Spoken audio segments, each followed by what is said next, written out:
आज के इतिहास पे नजर डाल लेते हैं। 3 सितंबर 2023 का दिन है। भारत की बात सबसे पहले करेंगे।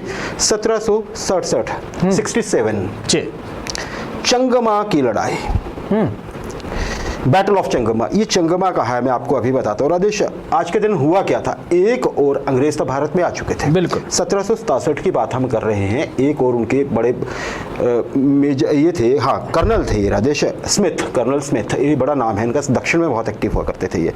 इनके नेतृत्व में अंग्रेजों की सरकार थी जिसमें अंग्रेज अफसर थे और भारतीय फौजी थे। ऐसा ही था ना राजेश?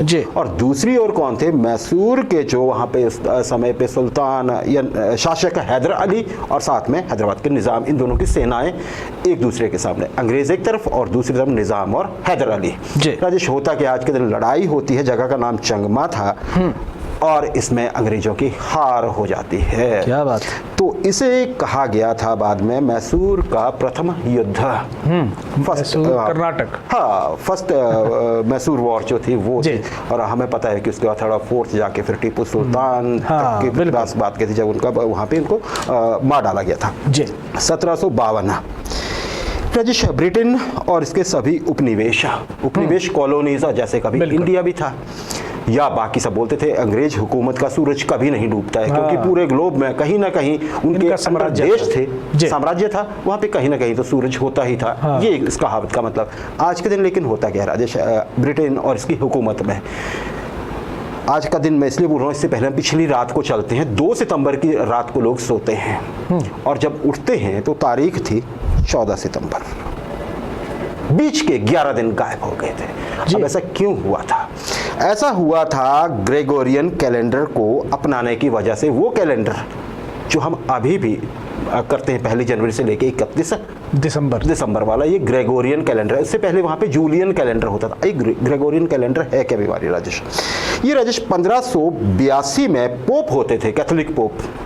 आपको पता है सबसे बड़े धर्मगुरु कैथोलिक ईसाइयों के। बिल्कुल। इनका नाम था पोप ग्रेगरी 13 था। उन्होंने बड़ी कैलकुलेशन करके, मैथमेटिशियन ठीक थे वो, उन्होंने एक कैलेंडर निकाला कि जी ये फॉलो करना चाहिए, इसलिए फिर हर बार वही दिन सेम तिथि को आएगा जैसे कि अभी आता है इस कैलेंडर में। हुआ क्या राजेश, उस समय पे जितने भी कैथोलिक थे, रोमन कैथोलिक थे, उन्होंने झट से वो कैलेंडर अपना लिया। लेकिन कैथोलिक्स में आपको पता है जो क्रिश्चियनिटी थी उसमें भी वो हो गया था ना, प्रोटेस्टेंट्स थे जैसे इंग्लैंड या बाकी जगह पे, उन्होंने वो नहीं अपनाया क्योंकि वो कैथोलिज्म से थोड़ी दूरी।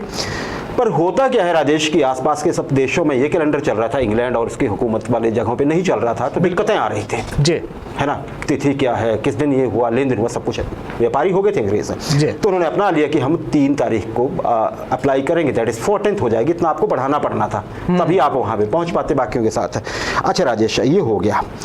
पर फिर इसके बाद क्या हुआ कि लोगों ने स्वीकार कर लिया, नहीं जी बहुत प्रदर्शन हुए, इवन इंग्लैंड में भी विरोध हुआ, लोग नारे लगाते थे, बवाल हो गए कि हमारे 11 दिन लौटाइए। 11 दिनों में किसी का जन्मदिन था, किसी का मरण दिन था, किसी का कुछ सप्ताह को कुछ था, वो सब तो सब हो गया। आप सोचिए ना, एकदम से हो जाए और किसी का बर्थडे आना हो अब 14 सितंबर से पहले उसको कैसा लगेगा। ये हो गया राजेश। तो हाँ मतलब 11 दिन गायब हो गए इसके। और इंडिया में कब आया? इंडिया को ज़्यादा दौड़ भाग नहीं करनी पड़ी ऑफिशियली कुछ भी करने की, क्योंकि अंग्रेज भारत में आ चुके थे, धीरे धीरे वो कर रहे थे। और जब वो गए थे उससे पहले सब कुछ ग्रेगोरियन होने लगा था अपने आप। हाँ, अपने अपना शक जो कैलेंडर था वो तो है ना 56-57 में 58 में तब लागू किया था दोबारा से अलग से। तो हमारे यहाँ अपना तो चलता ही है, इस पे हम यकीन करते हैं। हमने अभी राखी बनाई है और आगे अब और भी त्योहार आने वाले, दशहरा की तो हमने अभी बात की है, वो सबसे अच्छा है बढ़ के है। 1967 राजेश, ड्रैगन एच, अब यहाँ भी इंग्लैंड जुड़ा हुआ है राजेश, या इसको एच डे भी कहते हैं। आप इसको अगर आपके पास वक्त हो, मोबाइल स्मार्टफोन आप लोगों के पास है, इसको सर्च करिएगा एच डे क्या है, मजा आ जाएगा आपको पढ़ के। राजेश को व्यवस्था बदल जाती है ना, उस व्यवस्था को जब बनी होती है उसको बदलने में बहुत समय लगता है, और जब समय लगता है तो बहुत विरोध होता है। ऐसा हुआ स्वीडन में आज के दिन जी। स्कैंडिनेवियन कंट्री आपको पता है, साथ में इसके है ना जी, नॉर्वे है, फिनलैंड है, इसके साथ ही लगी हुई है। सारे बहुत से ये 2 कंट्री जो नॉर्वे और फिनलैंड है राजेश, यहाँ पे लेफ्ट हैंड ड्राइविंग हुआ करती थी। हम देखते हैं ना हॉलीवुड की मूवीज़ में, क्योंकि अमेरिका में ज़्यादातर दुनिया में लेफ्ट हैंड ड्राइविंग है। ड्राइवर जो है वो लेफ्ट साइड बैठता है और कीप टू राइट करते हैं उसमें। बिल्कुल।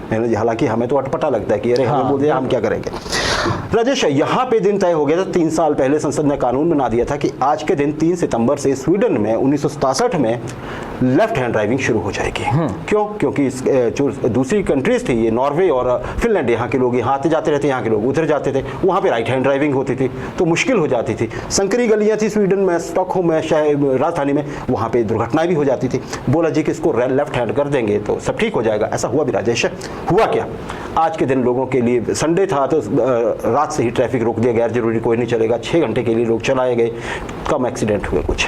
तो लोगों ने कहा अरे अच्छा है, हो गया, ठीक ही रहेगा। लेकिन बाद में राजेश एक्सीडेंट का पैमाना वहीं पे आ गया। लोग ज़्यादा समझदारी से चल रहे थे, देख देख के चल रहे थे। लेकिन तो फिर ये बात हुई कि लेफ्ट हो चाहे राइट हो, एक्सीडेंट्स पे कोई बड़ा फर्क पड़ता नहीं है। पहले कई दलील दी गई थी। तो स्वीडन में हुआ था एच डे। सोचिए कहीं भारत में ऐसा होने लग पड़ा तो। हाँ, लेकिन देखिए वहाँ पे जो बसेस चलती थी ना राजेश, तो वो स्वीडन वालों ने समय पे पाकिस्तान और कीनिया को दे दी थी कि महाराज अब हमारे किस काम की है। सब कुछ बदलना पड़ा था वहाँ पे। रेलवे स्टेशन है ना, रेल शेल्टर, सब कुछ।